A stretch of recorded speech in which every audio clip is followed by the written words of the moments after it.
ভাই ও বোনেরা, আজ আমি আপনাদের সামনে একটি গল্প শোনাব। একটি গল্প যা আমাদের চোখ খুলে দেবে, আমাদের হৃদয় কাঁপিয়ে দেবে এবং মনে করিয়ে দেবে আল্লাহর সঙ্গে শিরক করলে কোনো নেক আমলই আল্লাহর দরবারে গ্রহণযোগ্য হয় না। একটি গ্রামের নাম আবদুল্লাপুর। এই গ্রামে একজন যুবক ছিল, তার নাম ইমরান। ছোটবেলা থেকেই ইমরান খুব সৎ ছিল, নামাজ পড়তো, গরিবের সাহায্য করত, রোজা রাখতো, এমনকি তার বাবা মায়ের সেবা করত। গ্রামের মানুষ বলতো ইমরান সত্যি আল্লাহর একজন ভালো বান্দা। কিন্তু সময়ের সাথে সাথে তার জীবনে এলো কিছু পরিবর্তন। গ্রামের কিছু লোক তাকে বলল, তুই যদি অমুক পীর সাহেবের মাজারে মানত করিস, যদি ওখানে গিয়ে ফুল দিয়ে আসিস, তবে তোর ব্যবসা ভালো চলবে, তোর কাজ সফল হবে। প্রথমে ইমরান রাজি হয়নি, কিন্তু লোভ ধীরে ধীরে তাকে গ্রাস করল।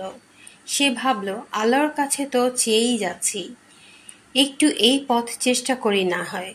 ফলে সে মাজারে গিয়ে মানত করা শুরু করলো, ফুল দিল, এমনকি মনে মনে বিশ্বাস করতে শুরু করলো যে এখানকার মৃত মানুষই তার দোয়া কবুল করিয়ে দিচ্ছে। দিন যেতে লাগলো, তার ব্যবসা ভালো চলতে লাগলো। ইমরানের মনে হলো, হ্যাঁ, মাজারেই আমার উপকার হলো। কিন্তু সে বুঝতে পারল না তার নেক আমল ধ্বংস হয়ে যাচ্ছে। কোরআনে আল্লাহ তাআলা বলেন, এটা এই জন্য যে তারা আল্লাহ যা নাজিল করেছেন তা অপছন্দ করছে, সুতরাং আল্লাহ তাদের কাজ নিষ্ফল করে দেবেন। সূরা মুহাম্মদ আয়াত ৯। ইমরানের নামাজ, রোজা, দান সদকা সবকিছু আল্লাহর কাছে শূন্য হয়ে গেল। একদিন গ্রামে এক আলেম এলেন। তিনি জুমার খুতবায় বললেন, হে মুসলিমগণ, তোমরা কি জানো, শিরক করলে তোমার কোনো নেক আমল কবুল হবে না। আল্লাহ বলেন, যে আল্লাহর সাথে শিরক করে আল্লাহ তার জন্য জান্নাত হারাম করে দেন, তার আশ্রয় হবে জাহান্নাম। সূরা মাদিয়া আয়াত ৭-২।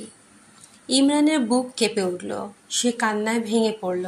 বুঝল এতদিন সে ভুল পথে চলেছিল। সেদিন রাতেই সে আল্লাহর কাছে তওবা করল এবং প্রতিজ্ঞা করল, শুধু আল্লাহকেই ডাকবে, শুধু আল্লাহকেই উপাসনা করবে। প্রিয় ভাই ও বোনেরা, গল্পটি আমাদের জন্য একটি শিক্ষা। আমরা যতই নামাজ পড়ি, রোজা রাখি, দান করি, যদি আল্লাহর সঙ্গে শিরক করি তবে সবই বরবাদ হয়ে যাবে। শিরক হলো সবচেয়ে বড় জুলুম।